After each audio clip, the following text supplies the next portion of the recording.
রায়গঞ্জ বিধানসভা উপনির্বাচনের বিজেপি প্রার্থী মানস ঘোষের বিরুদ্ধে ক্রমশই জোরালো হচ্ছে আন্দোলন কর্মসূচি। রায়গঞ্জ ব্লকের বিভিন্ন প্রান্তে চলছে বিক্ষোভ অবরোধ। রবিবার রায়গঞ্জের বোগ্রাম এলাকায় নাগরিক মঞ্চের প্রতিনিধিরা রাস্তার ওপর টায়ার জ্বালিয়ে বিক্ষোভ দেখান।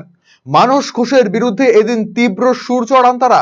মূলত রায়গঞ্জ ব্লকের মাকড়া এলাকায় শ্মশানের পরিকাঠামো উন্নয়নের নামে আর্থিক দুর্নীতি এবং কিষাণ মান্ডিতে দুর্নীতির অভিযোগে এদিন সোচ্চার হয় নাগরিক মঞ্চ। কারণ হচ্ছে উপনির্বাচন যে মানস ঘোষ জনপ্রতিনিধি হওয়ার চেষ্টা করেছিলেন, মানস ঘোষ সম্বন্ধে অনেক লোক অনেকভাবে জানতেন না।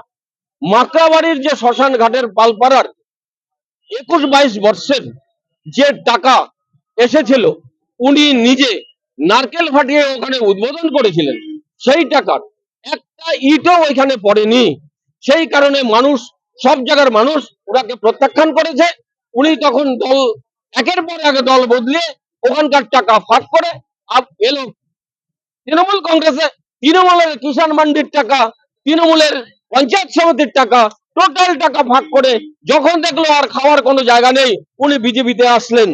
বিজেপিতে আসার পর জনগণ যখন জানতে পারলেন যে এই বিজেপির লোকরা, যারা হিন্দু ধর্মীয় যারা আছেন, বিজেপিরা যারা যে সুরসুরি দিয়ে থাকেন, হিন্দু ধর্মকে নিয়ে যে সুরসুরি দিয়ে থাকেন, মানুষের শেষ যাত্রা হচ্ছে শ্মশান যাত্রা।